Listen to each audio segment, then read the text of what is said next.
Investigators examining the sinking of the Russian cargo ship Ursa Major in the Mediterranean Sea have identified a 50 by 50 centimeter hole with inward torn edges, fueling suspicions of sabotage.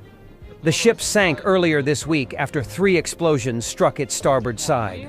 The hole, located above the waterline and surrounded by scattered debris, points to external damage likely caused by an explosive device, Russian state-owned media reported. Oberon Logistica, the ship's owner and a firm tied to Russia's defense ministry, called the incident an act of terrorism.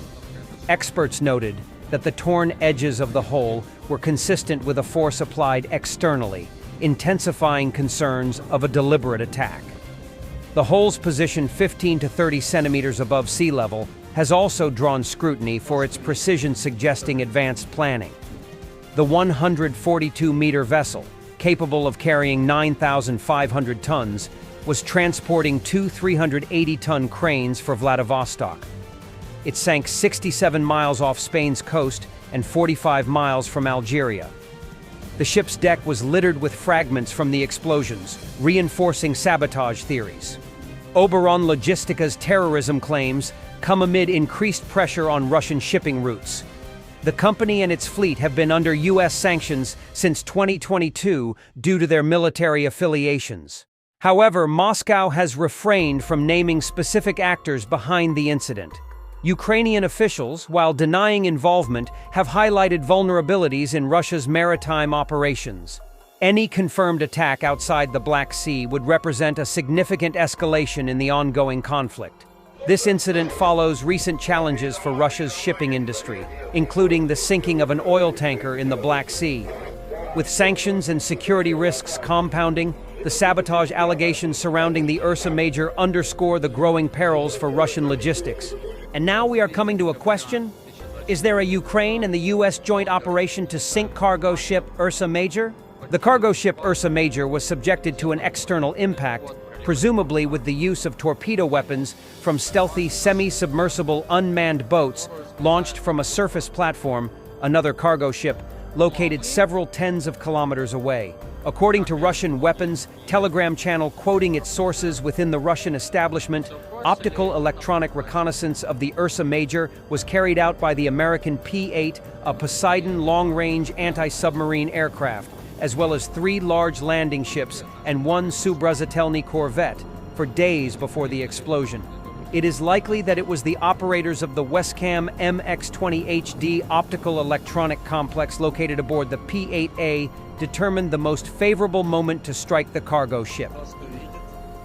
Russian bloggers believe that if Ukrainian intelligence, who else, is behind the sinking of the Russian ship in the Mediterranean, it highlights a complete failure of Russian intelligence services. What follows is the usual absurd nostalgia about Stalin and other killers, mass murderers and otherwise. Under Stalin, in addition to the counterintelligence branch SMERSH, there were also saboteurs and assassins like Sudoplatov and Aitengon. There were operatives like Kuznetsov, Batyani, Vaupyasov, Starikov, and Molotov. Today, in 3 years of war, not a single military or political figure from Zelensky's Banderite clique has been eliminated in Ukrainian territory. For now, the score favors the SBU and GUR, and it's a clean sweep.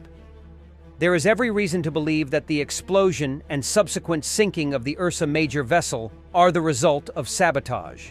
And if that is the case, it is undoubtedly a major failure of our intelligence services.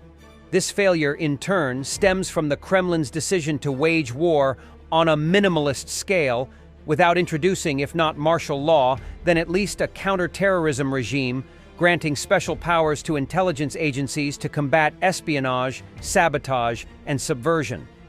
The lack of the death penalty in the system of punishments for terrorism, sabotage, and treason further compounds the issue. The Tower's idea of navigating through the war to the tune of "everything is fine, lovely marquise" is clearly collapsing. Ukrainian intelligence services are acting ever more brazenly and harshly in Russia, while remaining completely untouchable for us.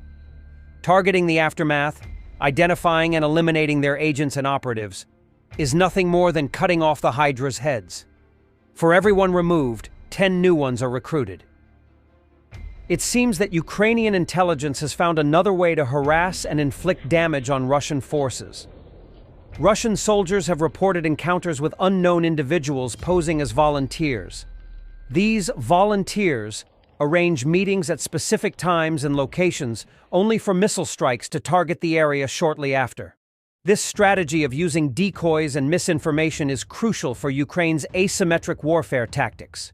By luring Russian forces into missile strike zones, Ukraine maximizes the impact of limited resources, striking high-value targets with precision. It disrupts Russian operations, lowers morale, and forces commanders to second-guess local interactions, creating paranoia and reducing trust. This approach not only inflicts physical damage, but also weakens Russia's ability to operate efficiently, giving Ukraine a tactical edge without direct confrontation. Pensioners in Russia, meanwhile, are also creating a holiday spirit, though a slightly different one.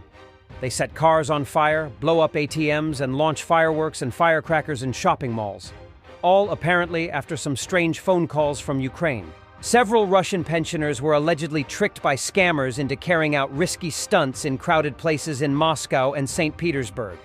Petersburg Russian police said. A number of the pensioners have been detained, the police said.